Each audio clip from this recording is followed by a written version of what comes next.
This is Elder LaShonda Crawford, and welcome back to another episode of Issues from the Heart, where we talk about real stories, real issues, and things that really, truly matter. I am blessed today to be here with Dr. Joel Clark here from the city of Eden, North Carolina. How are you today? I'm good. What about yourself? I'm doing good. Awesome. I'm good. I'm so glad to have this man of God here. We were just having conversation before, of course, our episode took off in reference to some things, of course, in ministry, and realized that we are connected by people we know. That's right. Small world, right? It is, especially in ministry. In ministry, it's Amen. small. Yeah. It goes to show you that this is, we're many people, but one church. That's right. You like cousins down the street, right? That's right. Living in a different house. There you go. I believe that. That's how it operates. Amen. Well, I want to just talk about it, of course, because Dr. Clark, of course, is the pastor of the new St. Paul Baptist Church in Eden. Correct. And you just celebrated 18 years. Yeah. You know what 18 means? Your kid graduates high school, they get to vote. Yeah, they get to vote. They think they're grown, right? Exactly. So tell us about how that experience, how did it feel to celebrate 18 years? Wow. It felt surreal. And the reason why I say that, because I didn't know if I was going to be there that long. This is the first church and only church I ever pastored. And so God has brought us a mighty long way. Amen. And God showed himself strong, throughout the 18 years, and just to be able to reflect back. Yeah. I give all glory to God, because it had to be him, not me. Amen. Yeah. Amen. Nobody but God. Nobody but God. Yeah. I can imagine, raising. I got 2 kids out of the 3 that are past the age of 18. Same here. And so you can just imagine the things that you go through in 18 years of raising a child. That's right. I can only imagine the 18 years of going through a church, the phases of maturity and implementing vision. That's right. And of course, becoming the shepherd, not just the title pastor. That's right. But actually becoming the spiritual father and a shepherd to your people. Yeah, because, when God, when they invited me to come, right, I was just coming, to preach and everything. And then they offered a pastoralship, after about 4 or 5 months. I won't get into the other, the weeds of how I got asked and why. But I accepted, and 18 years later, but through all of that, I grew, right? Yeah. That they had to learn to trust me. Yeah. I had to learn to trust them. They had one personality, so I got several personalities that I got to learn. Yeah. And so, but I love people. Yeah. And I love people, and that's what, then number one, the call, right? The call to preach, and then God is the one that gives some apostles, prophets, evangelists, pastors, teachers, right? And so when you know what you're called to do, then it's not a job. Exactly. Right. Yeah. And then, God had prepared me before, even though I didn't know I would ever pastor, right? But and I'm still growing.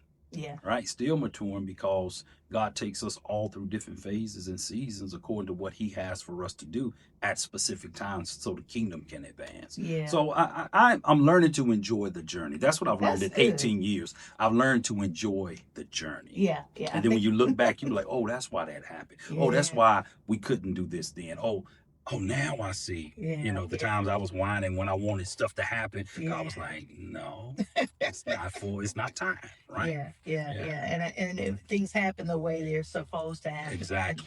And it is wonderful, because even dealing with that, of course, with 18 years, I see that you've been married for 29. 29, yeah. Amen. Yeah. And so doing this together, of course, with your family. Tell us about your family. So I have, my wife, Cynthia, right? We've been married 29 years.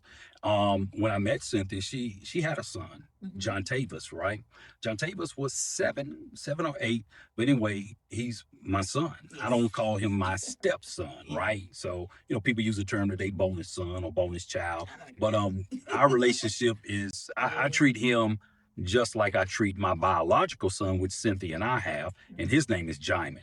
So when we got there, don't even ask me to do the math in my head. They were young, right? Yeah. But there's a 9-year difference between the two, Jamin and John Taylor's, right? John Taylor's older. So they saw everything that we went through. Of course, you shield your children, right? Yeah. You shield your spouse, right? As much as you can. But you do have to talk to them, right? And everything. But I did learn from my pastor, Pastor Emeritus Dr. Clarence Johnson. He had told me, he said, the way that you go in, that's how how you start out, far as like pastoring and sharing, how you are as an individual, right? So the way that I went in, I told him I don't play. I don't take mess, and things of that nature. I said, my family is off limits, right? My wife, that's my wife. And then in a Baptist church, to come out of a Baptist church, and you know how, and just in no shade to Baptist churches or any through this whole segment, no shade to any denomination. Exactly. I despise denomination because denomination is man-made, right? Agree. So my thing is when we start dealing with denominations, everybody has their little thing that they do, right? And one of the things that we received was that they wanted that they preferred not necessarily deacons, but some of the deaconess that my wife wear a hat. My wife's not a hat person, so I told them, and that was one of the first things that I told them. I said, "Listen, my wife's not wearing a hat." Oh, wow. So that ain't us. We gonna be who we are. We just laid back people, and we come here to serve. I'm not getting into all that stuff, so I'm just letting you know up front. The hat. Yeah.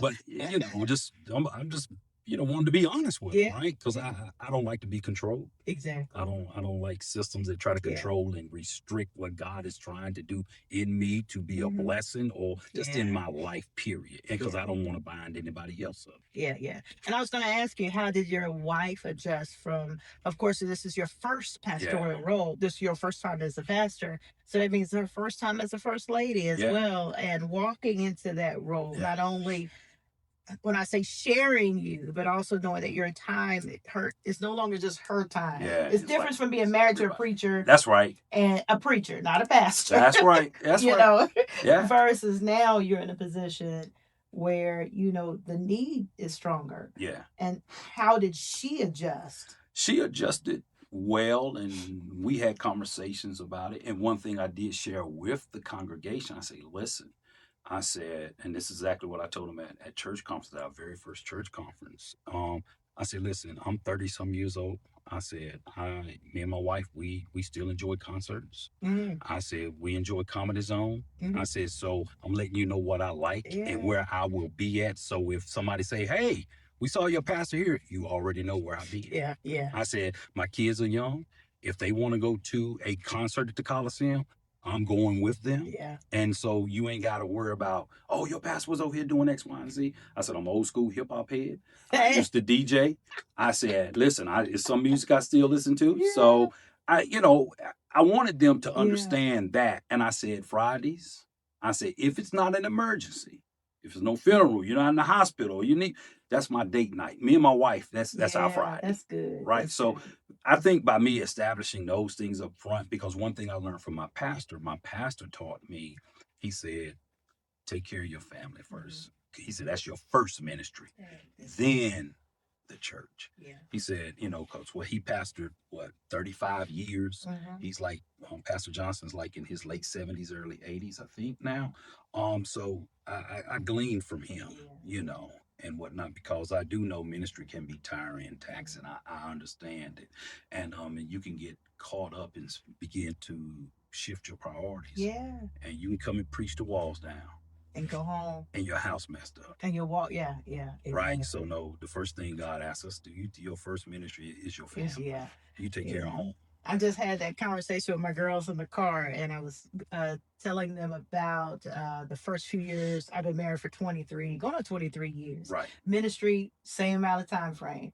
And I just told them how their father brought 3 black dresses for a Christmas gift. It was 3 separate ones, and they all had the same small, all little dresses. And I was beginning of my ministry, and I was like, no, I'm church. I'm preacher Shonda, not. Yeah. And it took me some time to realize that, you know what, my husband wants to see, just because I go out with him wearing certain things, Right. not just degrading, but I have to also remember that ministry. I got to minister to my husband. That's right. Be minister to my family, and I cannot allow them to be neglected all for the sake of the church or their expectations. Exactly. So you lay down the foundation, which is really good.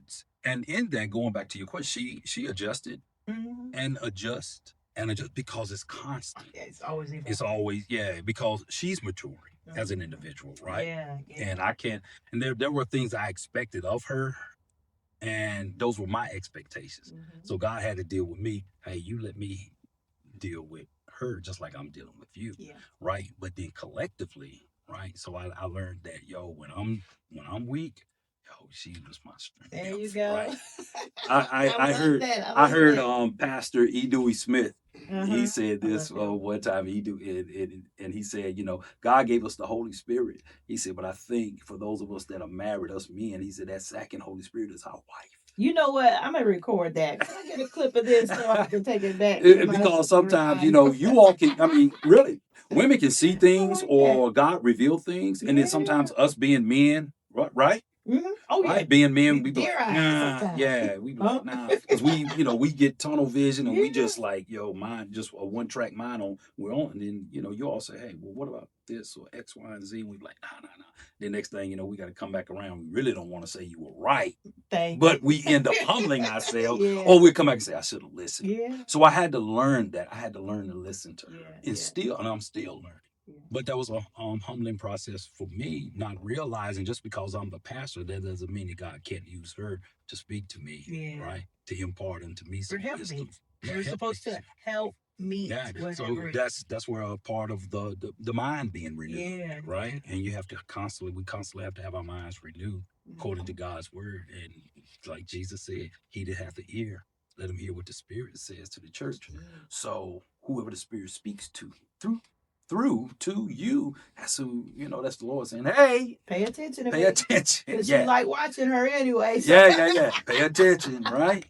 Exactly. So we she grew, I grew, we grew together, and the church grew. And I'd rather grow internally than get a lot of people to come, and then those that are already there, we're not even mature to handle who comes, because guess what? If we can't handle who comes, and they're going to turn right back around and leave. Exactly. Right. Exactly. I agree. Well, just to ask a question first and foremost, having this opportunity going back and forth about your ministry and how long you've been there and the adjustments, it had to start somewhere, right? Okay, so let's go back and let's dive in and let's talk about your early life and your faith journey. Okay. And why did you say yes? What is it? 2002, correct? 2002. Okay. What made you say yes to the call? What made me say yes to the call? Wow. It was just, I heard God's audible voice, and I rejected it at first. I was getting ready. My pastor was preaching the revival at East White Oak in Greensboro, Bishop Bittman, right? Yeah. I was getting dressed, boom, boom, boom, at home, and I heard it just came loud, just like you're speaking to me, I'm speaking to you. I consent you to preach my gospel. And I fell to the floor, and tears just started running down my face. And I said, no, God, no. I wasn't thinking about preaching, none of that. And I, number one, and let me tell you what I did. I didn't know what the word consent meant. I went and got, back then we had dictionaries, right? Yep. So I answered the call in 2002. I was called in 1992. Oh, wow. 10 years. Ooh, okay. Yeah. Yo, so we didn't even go. I'm about to say, you can share now if you want to share. Yeah. He called, I didn't answer. Yeah. Right? I answered. Okay, I answered, right? And I looked up the consent. The word consent means to give permission. I told my pastor that night. My pastor said, okay, that's fine. But at the time, being young, I was like, yo, he's getting ready to go preach. You don't bother nobody when they get ready to go preach, right? And so I went to see him, and he was like, just keep doing what you're doing. That's all he said. Fast forward, during that time, you gung-ho, living right, want to live right, and everything. I got married, not to this wife that I'm with now. I got married I got married because I wanted to live right. Gotcha. Right? You know that scripture they say is better to marry than to burn with you, Yeah. burning your passion. But some people you say burn in hell, but that's taking that out of context. But neither here nor there. So I got married. That marriage lasts 28 days. Yeah. But here it is again. I married trying to live right. Yeah. But the reason she married me, she had a little girl, was just to make the baby's daddy jealous. Gotcha. I didn't know that.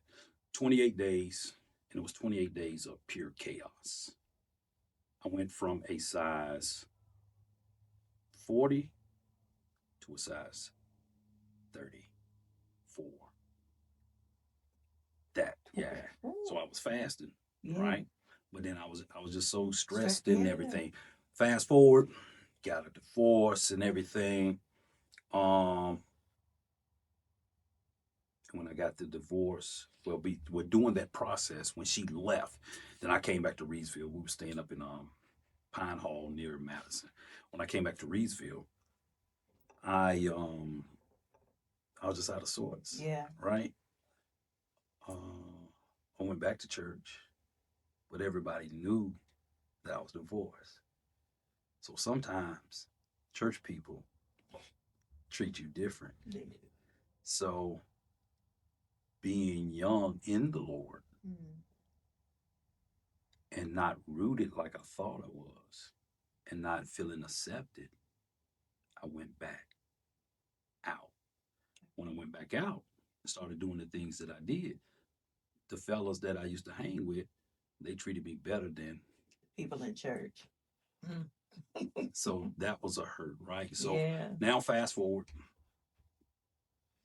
God dealt with me, and had just kept dealing with me because you gotta let me back up. You gotta understand, I had experienced the gift of the spirits, being baptized with in the Holy Spirit and everything. I had experienced all that before I ever got married. I got the call, so I knew all of this, right? I had experienced God in different ways, right? And I'm just like, but when that happened, I still went back, but the call was still there. Yeah. But being in a Baptist church, you don't know if you will get to, because you've been married. You know how. Yeah, I get it. So, politics. So yeah. So you just don't know. So neither here nor there. When I rededicated my life back to God, and then me and Cynthia got married, and the call was still there. I went back to my pastor and told him. He was like, okay. He said, I want you to go to school. He said, my reason why I want you to go to school, he said, I want you to hear it from somebody else besides me. But also you're going to be preaching to a educated generation. Yeah. He said, when I started, he said, some people couldn't read. Yeah. Oh, yes. Right. Yes. So, right way back. Mm-hmm. He said, so you're going to be preaching to it. So I did. I went to Bible college. And he said, now you don't have to go, he said, I want you to go for a year or two. But when I started, because I just loved the word even before that. But when I went, I found out how much I didn't know. Yeah. And then I just stayed with it, hung in there. Boom, boom, boom. Got my doctoral degree. The year I got my doctoral degree, I was already, preaching, because I did my initial sermon. Well, going back to your question, that's why I said yes. I'm sorry. Because I keep running with it. Yeah. No, that's the whole point. It's the whole point. I said, I said, yes, I did my initial sermon at Elm Grove here in Reedsville. That's my home church. And the topic that I did, I'll never forget, it was called the Jesus Diet. Okay. And the way God deals with me even now is, my pastor called me a contemporary preacher. Because God deals with me. I see things, just, and I go like, the Holy Spirit to give me a thought. Yeah. And I'm like, because that was the Jesus diet. But at the time, what was happening, around the world was the Atkins diet was so big. Sure was. Yeah, I remember that. So, and then when God said the Jesus diet, he showed me where to go. And I was like, oh man, because Jesus said, if anybody eats my blood, drinks my blood and eats my flesh and blah, blah, blah. And I was like, and so I preached that. Yeah, you can. I ain't know. Hey, but so I never forget. I preached that. The church, I do remember the church was full. And after that, and I just always did whatever my pastor asked me to do. Yeah. And he said, you're going to hear people say you're the pastor's boy or you're this or that. And there was other ministers there. You, though. That's Yeah. So he was like, but you just don't worry about them. Don't allow congregation to get in your ear. Don't let them, fill your head up. You know, and you get lifted up in pride. So I just did whatever he asked me to do. And went out to preach. I always told him where I was going. Right. When I got invited or asked him, I was like, hey, is it okay for me to go here? Right. Because pastors may know somewhere that they like, hey, I don't need you to go there. Just turn that one down, right? And some people don't understand that. You can't accept everything. Yeah, you can't accept everything. But then when I started going to New St. Paul to preach, and I was there, and then that's what when they finally asked, would I pastor, would I accept that, and I did. But he prepared you. That's a good thing. It's about preparing you in a sense of. I don't know if in the beginning process you felt the role of pastor. I didn't.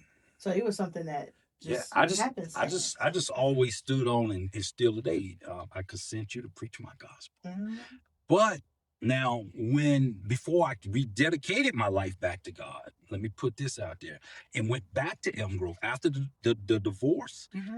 I started going to St. Peter's World Outreach Center in Winston-Salem. Oh, it's Pastor J.C. Hash. Yes. So when I went there and I walked in that church and I was like, yo, it was white, black, different races. I was like, yo, what?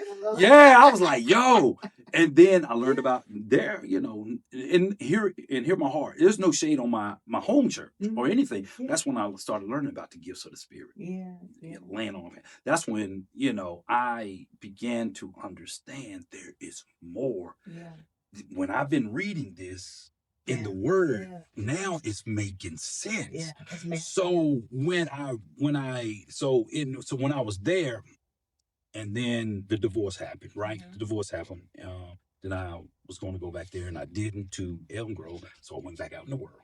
But when God called me back, and I rededicated my life back to God in the car, and I was like, God, where you want me to go to church at? And he was like, Elm Grove. And I was like, why not St. Peter's World Outreach Center? So then when I went back there, God had a purpose, and God told me, he led me. He said, I want you to usher. So go ahead. I want you to usher. So I started ushering and loved ushering. Knew I was called, but that was preparation on how to treat people, right? Because you got different people, but I learned how to serve. Right? Golly, just the same. When I got in, I went on the usher board. Yeah. Bought the best usher dress. For us females, I bought the nurse hat. Oh, wow. Oh, you couldn't tell me nothing. I was like, I was on point. In the cleaners, the outfit was in the cleaners. Yeah. I took pride because it was the opportunity. Yeah. Put me where you want me to be. That's it. I just want to serve your people. And then my pastor told me one day, he said, this is before the initial sermon and all that stuff. He said, I want you to be on the door down here, which is, so this is the door, it's the pulpit. He said, so if in case I need you. So I would always, usher, but I would always watch him, because he did tell me this. He said, watch me and the Spirit will teach you. He said, because I can't tell you everything. So I would watch him and everything. And when I would see that maybe he needed something, or he would nod his head, I would go. I took the water up there. I brought the water down. I kept the glass clean. So I learned to serve in that manner and everything.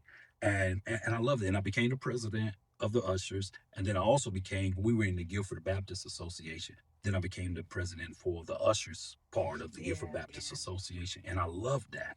But then when I got called to New St. Paul, I let that go. And they was like, no, don't let that go. I was like, I don't want to try and do too much. I need to focus on. And your seasons was changing. Not knowing which direction. I think one thing, of course, with ministry, we start off loving one thing, and I think there are signs that God gives us that, hey, just because you feel like this is your purpose today, don't try to hold it in a chokehold when you've asked me for more, or I'm trying to show you more. But you got to know when the season. And I shared that with my congregation not too long ago. I said, sometimes our problem is we overstay an assignment. You can still operate in it, but it's God is like, listen, leave that alone. I need you here. Yeah. And then when we stay there, we stunt our growth, or we hinder the next person that God's trying to move in there. And if that person comes, then we're going to bump heads. Yeah. And then we're in His permissive will and not His perfect will. I like that too. Make sure I get that quote and get it ready. You're good. Anything. Hey, I'm like this. I always tell people, if you say something that quickens my spirit, I'm going to use it. And my wife be telling me all the time. She be like, somebody was preaching this Sunday and they said something. I say, listen, that was my disclaimer. We're in the house talking and we riding. You say something quick in my spirit. I'm going to use it. I'm going to use it. It's like the young people said one time in church recently. They said, okay, they dropping bars. I said, okay, we dropping bars. Yeah, we dropping. There you go. Exactly. Yeah. Yeah, but you got to say, you have to be on it. You have to be on it. But one thing that I want to see, even in your ministry, before you became a pastor, even serving in the role of a preacher and minister with fellow clergy, of course, in that ministry. Yes. How was the relationship among the rest? At our home church, it was good. Yeah. Right? Because at the time, so it was 4 of us that were under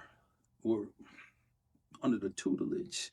We was 4 of us that hadn't did our initial sermons, but we all, when pastor was like, okay, y'all can pick your date. And it was like a year later, 2002, 2004, I did my initial sermon. And so, so we all did our initial sermon. The relationship was good. We respected each other. And it was good. Good.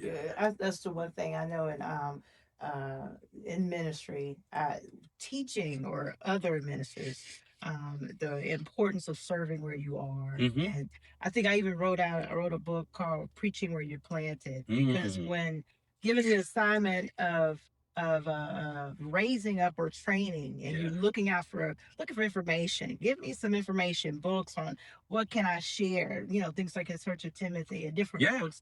I was like, man, it's not enough out there to kind of groom. It's something out there grooming pastors, grooming other individuals, but grooming ministers and preachers that are in the congregation. And I was able just to compile teachings and information and experience too that you can kind of share, because sometimes when you're trying to chase after your purpose or trying to find where you're supposed to be, and then this person's trying to find where they're supposed to be, and then with you stepping into the role of a pastor, it's good to still know that you got those relationships with the previous ones, Right. So and that helps a lot. And then when God connects you, and I will say this, because we're talking. Then you got to be careful who you connect with once you get in ministry. Because everybody's not for you. And that part. And I share with people, and a lot of people that know me know that this is one of my sayings. I know that I'm a pastor. I don't have a problem with pastors, but I don't like to hang around preachers. I said, because sometimes hanging around preachers, it's like sitting in a high school locker room. And everybody's like trying to jockey for position.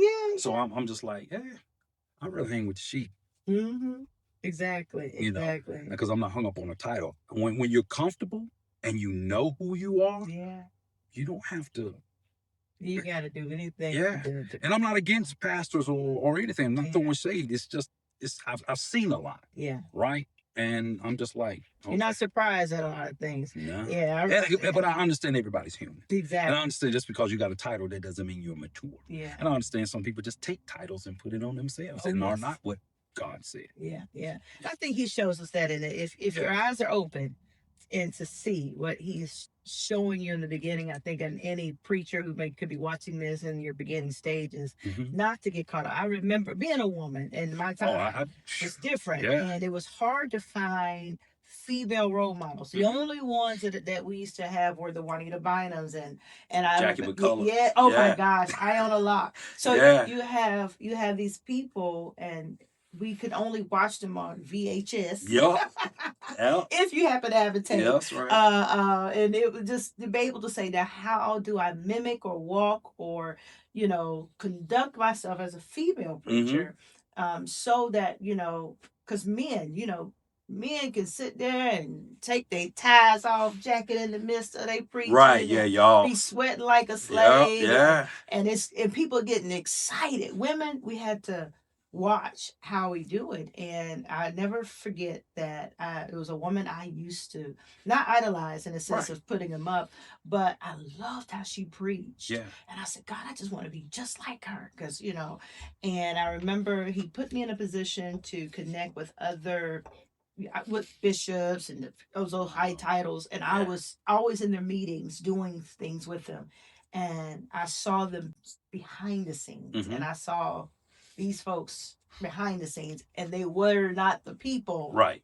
not all of them, but Right. Oh, I they get were it. Yeah. not who I thought they were. Right. He allowed me to see their humanity, and he says, look, I need you to see so that you can understand. Don't mimic or desire to be like this, Yeah. or this can come with what you're asking me for. Yeah. Yeah. Yeah. Yeah.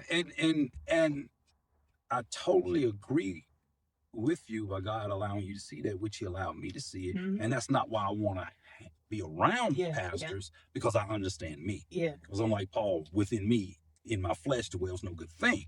I understand me. But that competition thing is Yeah. what drives me bananas. Yeah. You know, but you go ahead. That's okay. That's okay. Yeah. So how did as this you're showing even who you are today in Mhm. 2025 as we're about to go into 2026, and where you have started over the last 18 years? How did it help shape you? How did the early ministries, Oh, some of the yeah. things that you may have faced, that as you were sharing earlier about the in-house, Mhm. that's you as a pastor with the people. How did those early years of ministry affect, or you look back and now and say, okay, I can see why I went through that. Now I see why I went through this, of who it has made me today as a man of God, not the pastor, but even if it comes down to you as a husband, as a father, can you reflect on those earlier years? Yeah. One thing, I'm a merciful person Mm-hmm. because I know what I've been through before I got saved. Yeah. I know. So now, even when I started pastoring, I'm just like very merciful with people. Yeah. Didn't have a problem with that. One thing I had a problem with, because I know me, I don't play and I got a quick temper, Mm-hmm. right? So, and when I say something, I have to watch what I say, because they say it's not what you say, but how. Yeah. But I'm the type of person, I don't start. You know how some people, when they get upset or something happens, it takes a while for them to get there. Mm-hmm. I go from here to here immediately. Mm-hmm. It's no. No in between. So I had to let God work, and yield to Him to work on me and develop temperance, self-control. Not that I was throwing tables and things of that nature, but I had to learn to just self-control. Yeah. As far as, because if I say something, I go straight for the jugular. Yeah. I'm like a pit bull, right? So a lot of times I won't say anything, or I won't be around certain situations if I know stuff, and I know that keeps me safe, but it also keeps the other person Yeah. safe. Yeah. And I ain't talking about physically, just I know what you mean. Yeah. just with my words, right? But what has shaped me is also is the hurt, the rejection. Yeah. Um, being used. People will use you for your gifts, Yeah. right? Um, learning to say no, Mm. even when it deals with not doing something wrong, but just overextending Yeah. yourself, because people will use you, Yeah. Yeah. in ministry. So you gotta, and that's trial and error. You got to learn, because because everybody's growing, everybody's maturing. But then when you start seeing stuff, or you start recognizing a pattern, you just be like, oh, I don't want to do that. Yeah. Even though I'm still merciful with people and love people. Um, yeah. So what also has shaped me, and I'll even take it back to um BC, before Christ. I think the things that I went through when I wasn't saved, Yeah. God still used that to mold and shape me into who I am today. On how when people come into the church, or when I see somebody out there, I don't judge the people that are out there, because I know how I was and where I was, right? I don't think that I'm here just because I'm a pastor, or I'm a doc. I have 2 doctorate degrees. I don't care about that stuff, right? It doesn't help me preach better. Does it help me study? Yeah, it's a systematic way of studying. Yes, it has opened me up to understand and break down the scriptures, but I want to be able to live what I teach. But then when I see people, I can meet people. I want to meet people like Jesus did where they was, right? And so, yeah, yeah, that's. I think a lot of stuff molded me and shaped me. God used it, right, to mold me and shape me, to just learn to. It's just so much to Yeah. unpack. Yeah. Yeah. You just learn. You learn through different seasons, Yeah. through different stages of your growth as an individual. That affects every area of your life, whether you're married, single, or whatever. But it just makes you better. God is conforming us to the image of Christ, and He'll use anything, and He'll use anybody, He really to can. mold you. And sometimes God got to break you in order for Him to fix you back up like He wants you. Yeah. I agree totally on that. I think when you was talking about that rejection part, and the hurt of being used, I think those are in the real world. Or what I'll be like this: the kingdom is the real world. But on the outside of the church, we're kind of like, okay, you get me one time, don't come back at me no more. I'm not doing it no more. I'm not going to put myself in that position. But in the church, you just don't never know what God says. I know that person hurt you. Right. But I need you to do X, Y, Z. And here's the thing. He teaches us how to forgive. How? Oh my God. That forgiveness is a big thing. And people say, let it roll off your back, Pastor. I used to hear that all the time. Be like a duck, let it roll off your back. I said, you let it roll off your back. I said, it didn't happen to you. They didn't say that. They didn't do that. Yeah. And I was just like, so God had to teach me how to forgive, because here's the thing. And I told, when I was teaching at a Bible college, and it's the truth. And I said, I never had a problem forgiving people until I got saved. Oh, yes. I didn't have a problem forgiving folk when I was out in the street. I was like, oh, don't worry about it. Yeah, you good. We good. And I can still see them and blah, blah, blah. But after, it was just like something, Well, I know it's the flesh that don't want to let it go. But then now I got to deal with, okay, God, you said if I want to be forgiven, I gotta forgive. I got what? You sure? This King James said that God, Jesus. That's it. But I told somebody a couple of weeks ago in a healing class that I was teaching, I said forgiveness is a decision, and don't get forgiveness mixed up with the need of healing. That's right. I said, because you can forgive, don't mean God healed that heart at that time. Exactly. Just make the decision to forgive and ask God to heal the pain that you came from. Totally. And in that, just healing is a process. I mean, forgiveness is a process. It is too, right? So I have a lady at my church, and her son was murdered. Yeah. And she said, Pastor, I'll never forgive that man. And I wasn't going to tell her, no, the Bible said, no, that's not the time to say that. Because guess what? It didn't happen to me. Yeah. Right? So, but and this is what I share with people. Everybody's different, built different. And it depends on the depth of the hurt. Yeah. The process of your forgiveness. Exactly. You got to let God, like you said, you got to let God heal. You got to let God. And healing takes time. Just like when somebody passes away, a loved one, grieving, that's a process. Yeah. Yes, weeping endure for a night, joy come in the morning. No, it don't. Some don't weep in the morning. That's right. We preachers are bad for using those things and saying things. I think in ministry, and we have to expound. We got to talk about it. Yeah. You cannot. We have to stop doing that. Okay, you healed, you forgive, and to walk away. You deliver. God said, it's done. Yeah. Don't bring it back no more. Right. But we have to be honest and be real that it's a process for some of these people, and it's different. We recover differently. That's right. We respond differently. That's right. And we our way of, okay, you may not think I have forgiven by my actions, but maybe this is my response to how I forgive. That's If right. you know what I mean. That's right. Just because I won't conversate or laugh with you does not mean I have it.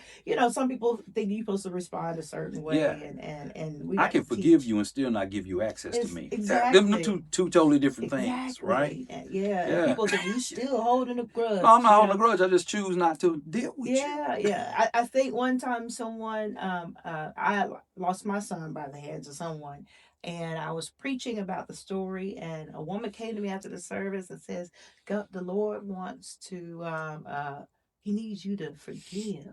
And I said to myself, "The world, I forgave." What else do you want? Yeah, that but people will go ahead. Yeah.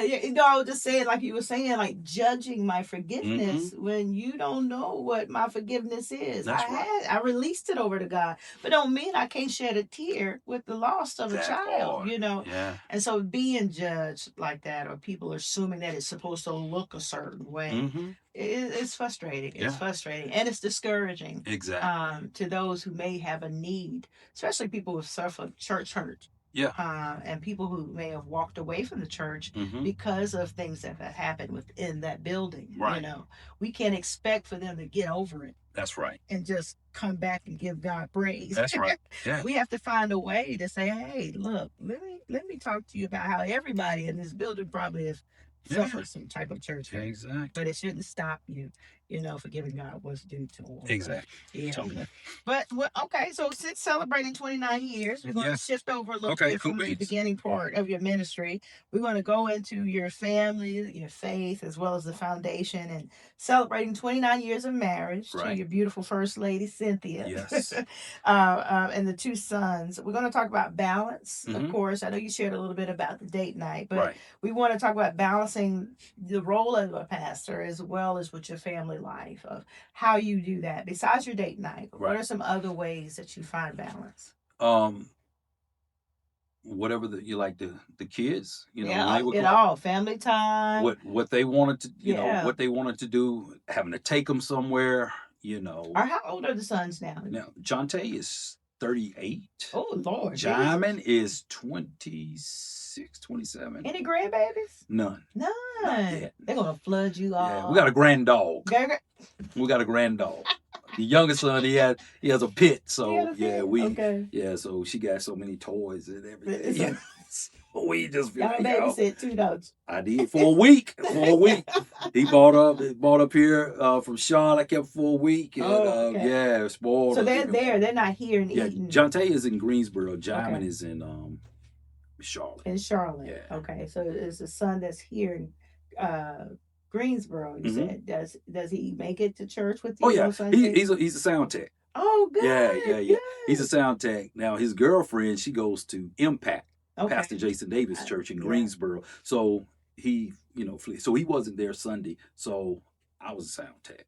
Oh wow! I did the sound tech before I preached and everything. Okay, good is having. How does it feel to see your son in ministry with you? It's good. It's good. But I did tell him, and I said, hey, if anything ever becomes of you, and and the girl, hey, listen, you ain't got to stay here. Go to Impact, because I've already told Pastor Jason Davis. I said, listen, the fourth Sunday, so 18 years preaching.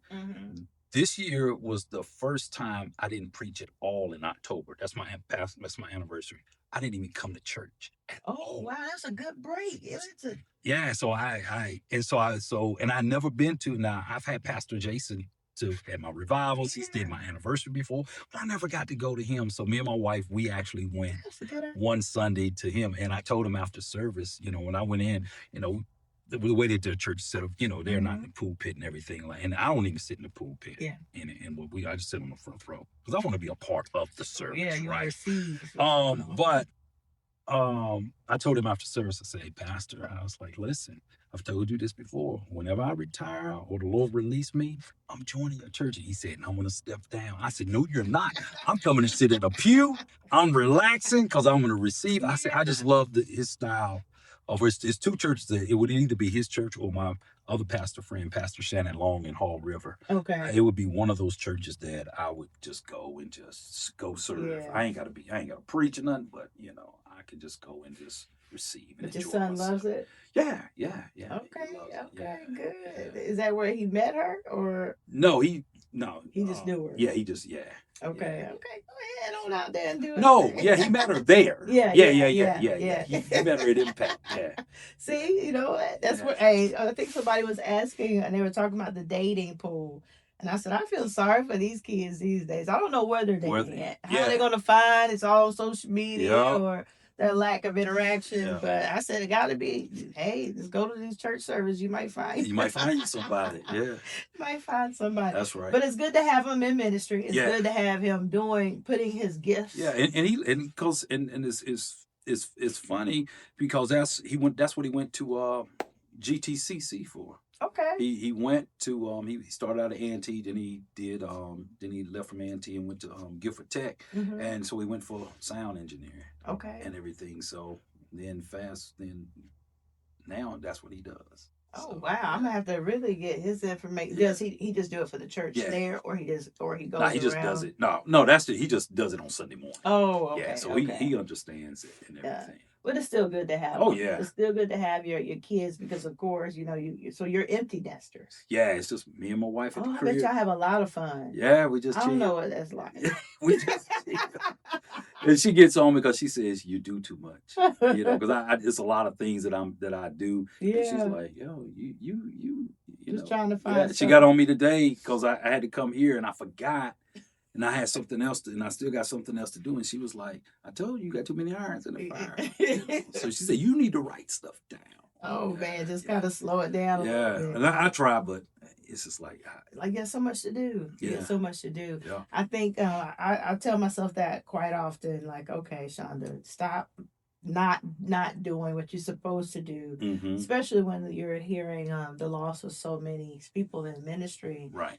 We've just lost quite a few people just out the blue, and it's such a shock sometimes. Yeah. You're like, oh my gosh, they were only this age, and the Lord just decided to take them home, and I have to say, okay, let me keep doing what I'm supposed to do and accomplish some of the things that I set myself to do. That's right. Before God said, hey, come on home. I don't want to have that much unfinished work. There you go. That part, I don't either. Yeah. I don't want to leave my kids behind. So just finding that balance with them and spend time with them, because I was bivocational, so I was working and pastoring. Yeah. Right. And I was working second shift.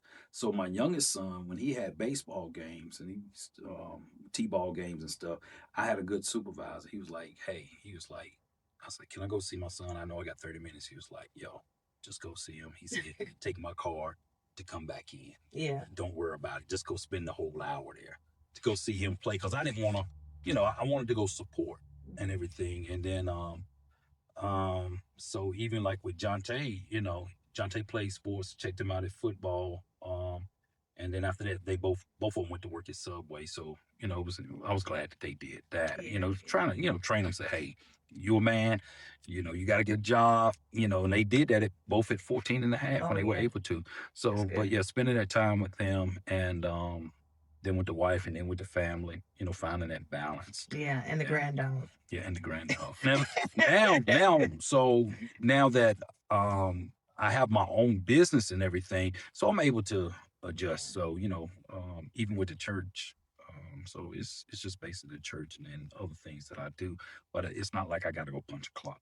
Yeah, if that makes that's sense. a wonderful thing. Yeah. And I think after 18 years of with ministry pastoring so far and really gaining the trust of your congregation, implementing vision, it's like you don't have to be on them about particular things, that they have learned to respond to the vision. Yeah, That's an important part. It's very important, and I have a great board of directors, great team. Not several, great people and everything. So, yeah, I'm excited. I never thought that it would look like this when I first started, and then over the years. Yeah. But like I said, God proved Himself. Yeah, and He's just everything. revealing Yeah, more. and it's just like, oh God, man, thank you. So I wasn't crazy when I heard, you say this, and I'm thinking it's supposed to happen that right then. No, Abraham. You're gonna have a son or X, Y, and Z. Yo, 75 years later, right? 25 years later, right? Yo, it's gonna happen if God says it. So you just gotta, the old cliche, trust the process. Hold on to the faith. Yeah, that's it. And trying to see what His word looks like. Ooh. Ooh. It's kind of hard sometimes when you're still trying to walk by faith and not by sight. Yeah, that's the truth. Yeah, not that physical sight. I told the congregation 2 Sundays ago. 2 Sundays. Yeah. I said, what God revealed to me, I said, His word gives eyes to our faith to hold on to the promise. Yeah. I said, that's what His word do. I said, not just His written word. I said, whatever He speaks to you. Yeah. Yeah. Because God is still speaking. Yeah. He hasn't stopped. He hasn't stopped. Yeah. That's a wonderful thing. That's right. I'm telling you, I don't hear Him anymore. That's right. I gotta ask myself, am I your will? Yeah, am I your will? Yeah, exactly. But at the same time, He could be speaking to us, and we're just not slowing down to hear Him. That part. And I know today's time we're so surrounded by so much out there in the world, media, and we're occupying, I think, ourselves with so much entertainment. That's right. That we're not listening, taking the time to spend that time with God. So many voices. It's so many voices, and everybody, and so I mean, this competing for our attention. Yeah. And then not just ours, but people's attention span isn't long anymore. Yeah. Oh, it's not. You scroll 30-second clips. And it's proven fact when you look it up. Fact, yeah. And we're producing. That we're trying to find even on your preaching segments and different things on social media. We're looking for that powerful 30-second word just so I can grab that person, And it's sad. They want things faster. That's right. I was thinking back when we was coming up, we had the Britannica, the encyclopedias. Yeah. We took our time to search for knowledge and to really. I remember my beginning stages of ministry. I had the commentary. I had my book here. I had a concordance here, my notebook here, in the Bible. And I was like, okay, let me get my cup of coffee. I'm about to have time dissecting the word. And now you look back like, okay, you don't see that as much as we used to. Oh, writing it out. Because I'm manuscript, right? And I just write. But then I started typing everything. I still type, but now I just, after I type it, I download it, put it in iBooks. And you just, but still, can't depend on them things. Mine locked up on me one Sunday. You be like, okay. It locked up, but see, here's the thing. I knew it. Yeah, that's what I'm talking about. There you go. I knew it. Word. And only person that knew that it locked up was my musician, because he could see the light from the. Yeah, he was like, how is he? He said, how did you do? I said, man, it had to be God. It had to be. It had to be God. See, that's that studying. Yeah, there you go, that part. Yeah. And I think, I don't want to run too fast because I don't know, but what I was going to say, when you're talking about ministers, what I'm seeing today, just my perspective, everybody wants the mic. Everybody. But you don't know what it takes. It's more to it than getting up there hooping or trying to get folk to shout. Listen, you got to give folks some substance. I'm telling you. You got to be able to rightly divide the word of truth, not just what you have been taught growing up. You gotta know. You gotta dissect that word. You do, and I'm gonna tell you this: if they learn to sit down and literally learn it, it's exciting. It is. It is exciting to and understand. You learn something new every time. You like, I didn't know why Paul wrote it because of what? Yeah. This or breaking it down. My middle daughter is 21, and she's starting. We raise children in the church, as you know. If they come because you come, they come because you made them come in the beginning stages, and then but to start to see them. My oldest daughter's 32, and I never forget what she said. She said, "Mom, when I went off to college, at 18, she said, she came to the realization that she didn't have the relationship with God that she thought she had. Right. She said, I had a relationship with God through you. She said, I had to learn to have one by myself. That's good. And because she was separated from me in college, right, she had to learn him for herself. Yeah. I mean, she was saved. Don't get me wrong. Those seeds were planted. She was, but she grew. She had that personal journey with God. Yeah. And I said, you know what, baby, you're right, because it became formalities. Like it was just, okay, get up, Bible study, get up, let's go, y'all, the house, you know. We're going to church. Get in your places. We're serving. You're here. You're here. You're here. My husband's worship. We're doing our thing in ministry, and all we knew was to serve. My kids knew that's our family to serve. Right. But when they became adults, and that's what my 21-year-old is doing now, she's learning him for herself. That's and good. She's finding that excitement, her place, where she's fitting, you know. And it's a wonderful thing to see. Now, I'm still working on that 16-year-old son of mine. Yeah. Because he's still in that zone where, all right, where you want me, Mom? You know, all right, media, do this. Right. But to see them starting, well, the middle one now, walking into their own is a wonderful thing. And that the time that we're in, I'm teaching even that 21-year-old. She has her own Bible, her own notebook. Good. She wants to highlight and to study. That's what I want. I don't want you to get caught up on looking or chat GBT in it or that's right. trying to find the answer. That's right. I want you, because I think the time that we're in is going to interfere with them hearing God's voice. God. Yeah. Because it comes from studying his word. That's right. It's like I know my husband's sound. If he sit here and say, babe, out loud, even out of all the husbands been sitting here, I know my husband's sound because of the Come on now. You know? Yeah. And so it's I want her to have that relationship. So when God speak, it ain't mama. That's right. Telling her. It ain't her daddy. But it's God. Yeah. And she know it is him. That's it. You know, we're running out of time. They're going to get confused. And really. That sound doctrine part where, you know, people turn away from sound. They're going to have engineers. It's a sound doctrine. I said, why did God describe the doctrine as sound doctrine? It's key, you know, that they may be looking at some doctrine. But is it sound doctrine? And now let's just do a play. I want to do a play on words. And then some people look for a sound. A sound. There you go. Oh, sound. You know. It's a not good about sound. Yeah, a the good whooping sound. There you go. Oh, they preaching. They have a good church. They were preaching and they were preaching sound doctrine before that. That's with us as Black people, African Americans, or whatever you want to call us, but not whatever you want to call us, but you know what I'm saying. That's our culture. It is. That's not preaching. That's a culture thing. The touch of neighbor. It's nothing spiritual in it. No. Those are tools. Those are tools we use. Yeah. That's all that is. Turn around 3 times. You know, I don't even tell nobody turn around 3 times, but yet and still, those are just tools. That's just things that it's nothing spiritual about that. Yeah. Right? But it's nothing wrong with it. Yeah. Right? Yeah. You should just tell them too much. Yeah. You gotta say something. It's like an audience check. Yeah, there you go. Yeah. Wake up. High five. Yeah, high five. Wake up. Make them do something. Exactly. Yeah. Interact. Yeah. So but you know, we are evolving and we are changing, and I think it's a good thing. Even as you stated prior, 18 years, this pastoring and learning, you gotta how would I put this? Stay with the time. There you go. You have to compromise God's word. There you go. How are you handling that part? Honestly, I never had a problem. And I guess good. Like going back, like my pastor, you're a contemporary pastor, right? And because I will now, this is just me. I will pull in something.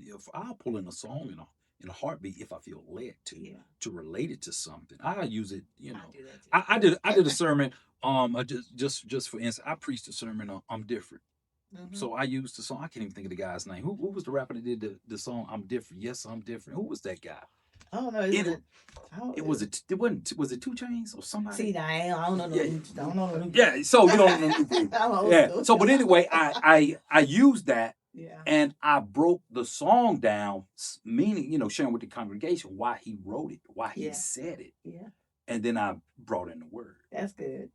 So I did it that way. But as far as staying with the times, I don't try to, I'm 54, so I'm not I'm gonna be who I am, right? But I understand what the younger people are dealing with. So I can talk to them. I will listen. No, I will listen to them because I can learn something from them and see their point of view, right?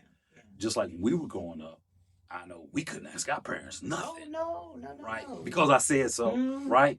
And but that's how they were raised, right? Yeah, but I know even my kids, they would ask why. Yeah. And it wasn't a rebellion, they rebel. They want to know why. Why can't I do X, Y, and Z, or why? And I think when we fail to tell them why, then they'll go get the answer somewhere find out. else. Yeah. And it might not be the sound. Exactly. Yeah. I think we have to open our ears to hear really and not shun them away. That's right. You got to be able to be the source that they come get their information from. Exactly. The first responder. I want to be my kid's first responder. That's good. I like whatever that. it is. Because why? TikToks and everything else. I responded to 24 hours a day. All the time. I tell you, the way technology is, you can speak a word and all of a sudden your timeline is flooded. It's flooded. Yeah. With that. Yeah. And so you got to be the one to flood. And it takes me back, and I know it's not on this question, but I wanted to ask, what is your feel, even with the youth, with the young man that died over a vape? And not the feedback on that, but the time that we're in. Yeah. Where these children are acting out or responding in ways that it's just... All I know is when we fought. Yeah. Right? You had a few people, maybe they had a knife. I fought an individual who had a knife. I actually got the scar to prove it there and on my back. But that wasn't our first, resort. I don't, and people say, well, it started home. Yeah, but you don't know what home they're in. And I'm not saying anything about I know what you mean. either of the young men, because we could train our children. My parents, I'll be transparent. My parents, I was raised in church, right? But then I went to the military, right? I went to the Marine Corps as soon as I graduated high school. When I came back, got a job, but then guess what? I started slinging dope. Kept a job. Yeah. I went to church every Sunday. Yeah. Most Sundays that I could get up, right? It wasn't the way that my mom raised me and my dad. I come from a 2-parent home. Yeah. Right?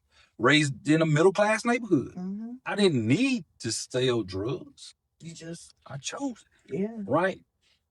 And I did it. And I didn't like it. I learned to like it, because when I first got the money, I was like, dang, the money don't feel. I knew it was dirty. Yeah. But then guess what? I got addicted to the money. That's what you get addicted to, right? And then all the other things I did all the drugs except like the pills and stuff like that, from crack, cocaine, weed, I've done it, literally, right? Sold it. And sometimes what does hurt me, or I have a struggle with at times, is if I preach somewhere and I see somebody I used to sell to and they still struggling. Yeah. That hurts.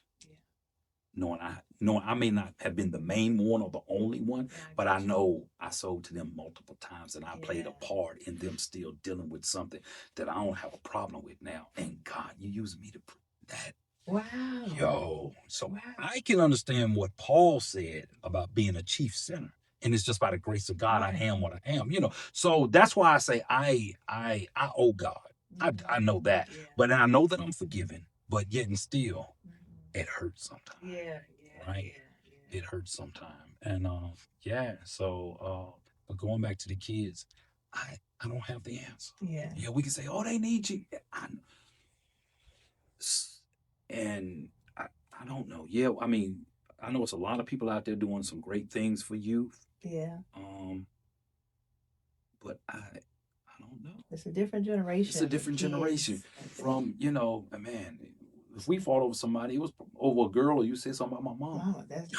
That was it. But now they got, it's getting, they have more than we had. Yeah. That comes at them. Yeah. We had our things that came at us, but now they got so much that comes at them. Yeah. And we do know, if we just want to be, spiritual about it, which we know what is, because we don't wrestle against flesh and blood. We know it's the enemy. Yeah. He knows his time is winding up. He don't know when it's going to be over, but he's just like throwing everything at everybody. But the great thing about it is that God is continuing to pour out his spirit. Yeah. We know that we have the victory, but yet and still that I don't know. Yeah. What it's kind of just a prayer thing, but it's we just don't want to sit and pray. Right. But it's just a major concern about how our kids, right? You send yours, and hopefully your prayers they come back home. Yeah. There's nothing wrong, but the loss or the lack of moral that switch. Yeah. It's not there. It's like it's like some, not all. It's like they don't. Some don't care about a life. And it's like they'll take a life just like it's nothing. It's a badge of honor. It is. For some. And it's sad. It's sad. But, it's sad. But if we can have some conversations, watch this. Not have them come to us, but us go to them. Yeah. Instead of saying, church, this is what we ought to do. We ought to hold this forum. No. Go. So we can talk about it? Yeah. For what? They're not going to come. No. We need to go to them. Yeah. We need to go in their setting. And I was at Bible college. We had a evangelism class, and the book was out of their faces and into their shoes. And that's what we have to do. We got to get out of their face. Or stop talking about them. No, sit down and listen to them. You have to. What's going on? What's triggering you? Yeah. I think once you kind of gain an understanding, maybe you have the opportunity to dissect. And then you have, Bishop Hunter, one of our instructors and the founder of Living Epistle Bible College, where I went to Bible college at, he said, you have to earn the right to ask people questions. I like that. He said, you need to earn the right to ask people. You just can't go up to them and ask them. He said, you don't know what makes some people cuss. Mm-hmm. You don't know what makes some people do what they do. Yeah. And we don't. Yeah. We can say, oh, it's sin. Yeah, but we get that we understand. Forget all that. But what is it? Yeah. Until we get to know a person and have the heart to want to know about them and not know information to go talk about. Yeah. Those two totally different things, right? We can sit and talk about folk all day, but to really get to know them and then help them if they're willing to be helped. Yeah. Or just let them know, I'm here for you and really mean it. Because let me tell you one thing about this generation. They know if you're real or not. Yeah. They know. Yeah. They know. They're not easily fooled. They're not easily fooled. Sense. And one thing I was a Barna Search report that I read a while back, and it said that this generation, the millennials, they're coming back to churches in droves. They're like, their statistics is higher than like anybody's, but they're coming and they want authenticity. Yeah. They're hungry. And God put that in all of us, but they are hungry. And if we fail to be transparent and teach them properly, exactly, the devil got something for them. He's going to offer them something, and then they'll take it. But that's why we have to be authentic and be honest with them and not sit in judgment of them. If they come to church, man, you need to pull your pants up. Shut up. Leave that stuff. Let the Spirit of God change that within them when they're ready to be changed. Yeah, and take your hat off. No, different generation of folks. And let them wear the hat. I don't care. It don't bother me. Right? And so it shouldn't hinder you teaching or preaching. Exactly. So and yeah. Yeah, you need to hit on that. Yeah. Go ahead. But you're fine. I know we're getting lost for time, but I do want to ask in reference to, I know with St. Paul Baptist Church, you have produced so much fruit. Talking about, of course, so many different things through your community outreach programs. Tell us a little bit about some of the vision behind purchasing land, creating tell us about the church itself. When I got there 18 years ago, they already had the land, right? It wasn't paid for, so we paid it. Got the land paid off. It's 32 acres right across the street. And we didn't do anything. We hadn't done anything with it. The last pastor, he wanted to build like a community thing for like senior citizens, like apartments and stuff. Um, but so we never did anything with it. One of our deacons found a gentleman that has cattle, so it's growing up, and everything. So you need to keep it cut, right? Yeah. So the deal was, hey, if you keep it cut, you can have the hay, or whatever, And so the guy always kept it up. And so we had companies for years that would come and say, hey, we'll buy the wood, the trees off your land. I was like, yo, let's sell it. And so back then, the deacons were like, I'm 30 some years old. These guys 60, 70. Oh, I'm gonna get, we ain't selling it. So I had to go through all that. I was like, oh God. So we'll give you 6,000. We'll give you 8,000. And I was like, yo, nobody, no, we ain't gonna do that. No, we don't want to do that. So I was like, okay. So it was beating a dead horse with that. Hindsight, right? It wasn't the right time. See, that's a whole freak. So just this year, a couple of months ago. Really? I talked to, so we wasn't incorporated then. Uh-huh. We just incorporated the church. I tried to for years, fought tooth and nail on that. I was leave that alone. So what I did do, I started my own nonprofit 2 years ago. I was like, you know what? The church is great and everything. I said, but I want to do my own nonprofit. That way I can have something when I stop pastoring. Yeah. Right. And if I want to do something, I ain't got to come here and go through. Yeah. Right. I can just do it on my own. Use the church as a hub, like we've been doing for the community, but it'll be through my nonprofit. So when I finally talked to the deacons and stuff, time passed, people move off the scene and everything, exactly. Right? No, and not saying anything because I miss I understand those that going on. But one of them said, Pastor, you've been trying for years. Let's do it. I was like, for real? I was like a kid in a candy store, right? So I was like, we got to have a board of directors and everything. So the young lady out of Charlotte that did my nonprofit for me, right? I called her. Well, I talked to the trustees. I said, hey, is it feasible for us to do X, Y, and Z? And they was like, yeah, well, how much it's going to cost? So I made the phone call. The young lady said, well, since I know you, I won't charge y'all, blah, blah, blah. This is what I charge. I was like, for real? So she came to Charlotte, did our paperwork, sent it all. Now, New St. Paul is New St. Paul Baptist Church, Inc. So we're incorporated, right? So, and the whole purpose is, so guess what? We can apply for grants, right? Some faith-based grants and So that was the reason behind that. So we did that, and so we got to have a board of directors. So I did the bylaws and everything, and presented it to them. They was like, yeah, these look good, So I said, hey, let's revisit this land across the street. So I told one of my associate ministers, he works at Wentworth. He does the perking of the land for Rockingham County. He was like, okay, Pastor. So fast forward, he talked to some people he knew and God just started connecting the dots. Within a week, here's the crazy thing. We had a logging company. Guess where the logging company was from? Where? Here's our church. This is East Stadium Drive. Our church sits right here. Here's two other streets. The logging company sits right here. Not even a quarter of a mile. The guy comes, meets with us, tells us, hey, this is what I do. I'm going to be straight up with y'all. This is what I do. I normally don't do this, but this is how we're going to do it. And I was like, he said, I'm going to have it work in the church's favor. He said, because I'm a man. He said, I'm a man of faith too. And he goes to the church down the street. So we was like, yo, okay. So we took it to the congregation. Boom, man, he cut the trees down. Yeah. We was just sitting there receiving the checks. So God did that.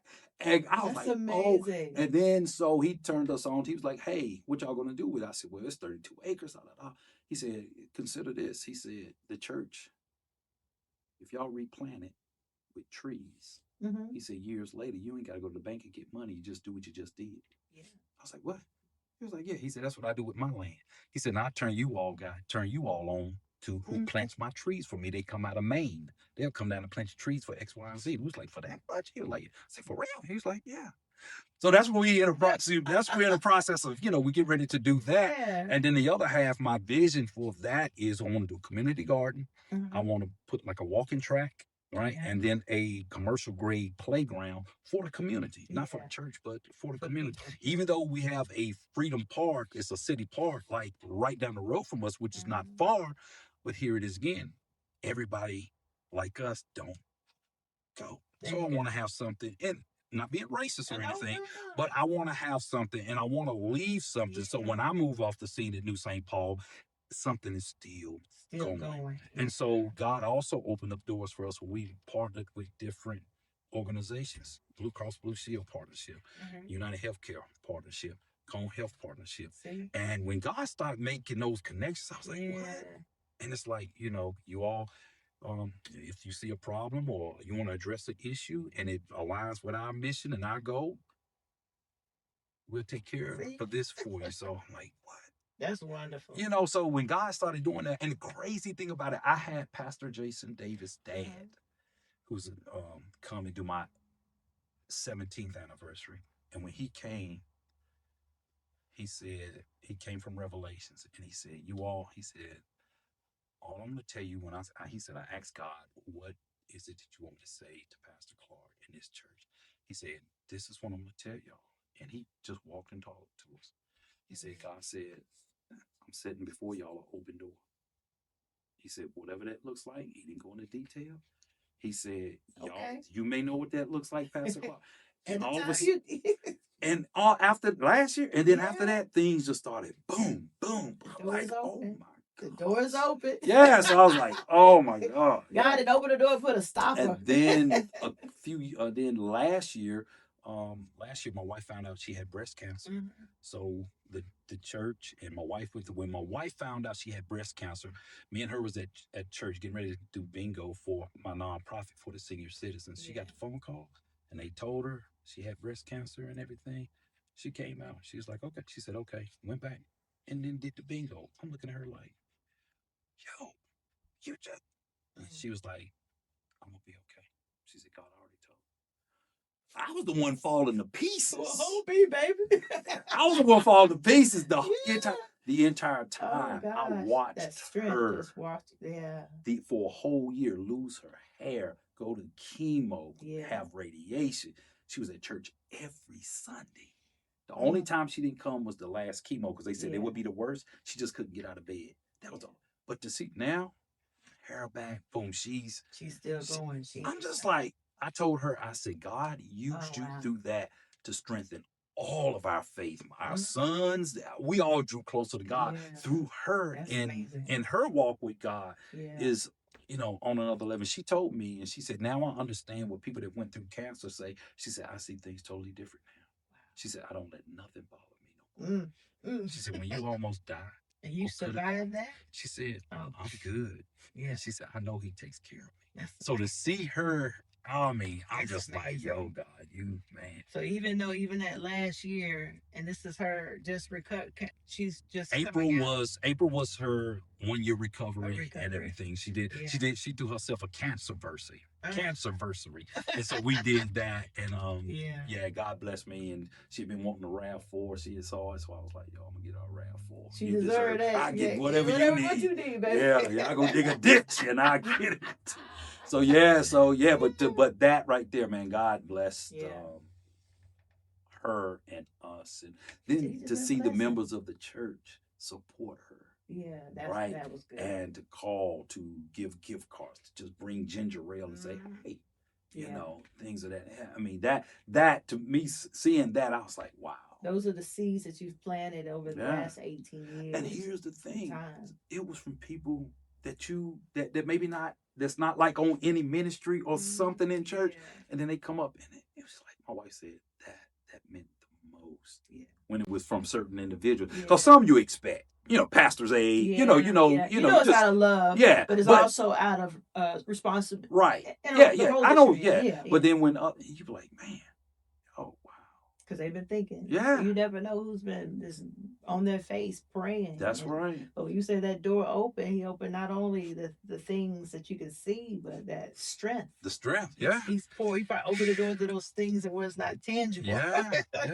And see, it's amazing. Yeah. And then, through that, I was able to serve her because she couldn't do anything. So I thank God, going back real quick, my mom said, listen, you're going to learn how to iron. You're going to learn how to wash clothes. You're going to learn how to clean house. She said, because if you ever get married, and I remember I was in middle school. She said, your wife gets sick. She said, you're going to have to take care of the household. And so my mom, back then, and guess what? I had to. You heard it. I heard it. And then I was able to do it, but I do it anyway. Yeah. But to have that whole load, I was just like, I don't see how y'all do it, because the way, not saying that us men don't, but man, no, I still had to lean on. Y'all have your own thing. I still had to lean on. I was like, is this colors or dark? I don't want to put them together in a wash machine. I'm white too. I get it. If it's white, I know white, but it don't matter if it's sick or not. Baby, yes. But it's still ministry. It's still ministry. Yeah. It is. It's good to hear so much that has been going on and where God has taken you, right. and in the victories and triumphs, as well as some of the battles that you've faced. Before we wrap up our session, tell us the vision. What is your goal? What do you see God doing, not only with your family, but with the church and where you're headed? All right. So for the past 2 years, and God gave me this thought, and we haven't changed. You know how each year church has a different theme, and he hasn't changed. He hadn't spoken. Not saying that he will change it, but is rethinking church. Mm-hmm. We're rethinking. We're the church. Yeah. We are rethinking everything we've been told in church. Mm-hmm. And what is it that God is saying to me on how he wants me to be? Yeah. So even with some of the things that we do in church, we don't do no more. COVID taught us that. Yeah. Hate COVID happened, but what COVID did teach us, and I'm quoting, I'll paraphrase this from a pastor friend of mine who I look up to, and I'm inspired by him, is Pastor J. Patrick out of Liberation Church in Richmond, Virginia. Used to go to his church summit, his church builders summit, and we went right when COVID had just started, but I think we went to 2 or 3 when he started them. Mm-hmm. And we was on the phone one day with some other pastors, and he did say, it was a few of us, and he said, one thing COVID taught us is how to trim the fat off of our services. That is true. Because a lot of stuff, it was just me and the praise team, my wife at church every Sunday. Yeah. Right? It was just us few the musicians, and we did church and preaching to an empty. Mm-hmm. You had and so we learned how to maneuver through that and continue to serve. But so rethinking church. One thing, and I'll do a little tease. This is for the impartation series that I'm still gonna do. You know the cliche that we say in church, in the church community, I'm taking back everything the devil stole from me. Yeah. God dealt with me about that a few weeks ago. How can the devil steal anything from us when we're seated in heavenly places in Jesus Christ? That's good. He said, don't say it again, because the enemy can't steal anything from you when you are seated, positioned. We're there in Christ, every believer. Yeah. But I think we hear these sayings and we just pick them up and we quote them and we put them on the same level as Scripture, and it's not. And people believe it, and therefore people live defeated lives. Mm-hmm. Yeah, fighting and walking and trying to recover something from the enemy. He's spending too much time. Jesus said the thief comes to steal, kill, and destroy. He didn't say he could do it. He can do it. He's just letting you know his mission. That's what he said. But then he said, "But I've come." That's that but part. That you might have life, Zoe, real life, full life, complete, and have it more abundantly. Yeah. So it's a lot of rethinking, renewing the mind, so we can walk so we can live out the word, flesh it out, live it out, right? So moving forward, our vision is to continue to serve the community, reach people where they are, love them where they're at, plant, sow, let God give the increase. Plant, water, let God give the increase. Because we don't know whether we're sowing or whether we're planting. We just looking for God to get the increase. Exactly. So that's what we're gonna do. Yeah. Well, it was such a pleasure. Same here. I appreciate the opportunity to the MIXX Network. Yeah. And you, great host. Oh my gosh, great host. I appreciate it. Trying. Yeah. No, you did it. You did it. But it was a great opportunity to connect with another like-minded believer, Yes, ma'am. and also a laborer in the word and just in ministry, and Right. hearing you pour out your heart and just your experience. You Right. know, tell us how we can find you on social media. Tell us your service, give us that. Okay. So whoever's So, watching. New St. Paul Baptist Church is located in Eden, North Carolina, 1020 East Stadium Drive. We start at 10 a.m. and we have I do Bible study on Tuesdays, but it's via conference call. We've been doing it like that probably for about the last 12 years. Oh wow! I don't go to the church and do Bible study. I have more people call in than I do that would show up. So you got to do what works for your congregation, right? Yeah. And so, yeah, you can find us on Facebook at the New St. Paul Baptist Church. We go live every Sunday. And so, you can find us there. We're on Instagram at TNSPBC. And our church also has an app, and people can download our app. Once you go to our website is tnsp.org. And people can go there and download our church app. And once you sign up with that, you'll get everything. When we send out text blasts, you'll get all the information and everything. Okay. So they'll be notified on any upcoming events, any cancellations, anything. So if you're looking for a church home and you out there, you watching, you're in the area, make sure you go and visit and see what God has in store for you there. One last thing, even if people come to our church and they don't join, but they are a believer, they're a part of the kingdom, and they've been consistently coming, you don't have to join to be a part of a ministry. You can exercise and use your gift. Oh, that's good. So, yeah. Hey, just looking for people who are ready to work. Ready to work. That's it. That's it. We still got work to do. We still trying to grow God's kingdom until He calls us home. I don't want to be found not doing what God has told me to do. So we encourage you, and again, keep up with the good work. Appreciate you and your wife, and 29 years is a wonderful thing, and pray that God just give you some more years. Give us some more years. That's it. That's it. And no more granddogs. Nah, no more granddogs. No. Yo, they cost too much, man. Cost too much. But y'all enjoy yourselves again. Thank you so much. Thank you. Appreciate you. No problem. No problem. Right. Again, we thank you. This is your host, Elder Crawford, with the MIXX Network, from Matters from the Heart, Issues from the Heart. We're so glad that you tuned in. We're talking about real life issues, situations, no matter what, of course. We want you to be a part of this network. Thank you so much for joining us. Y'all have a wonderful evening.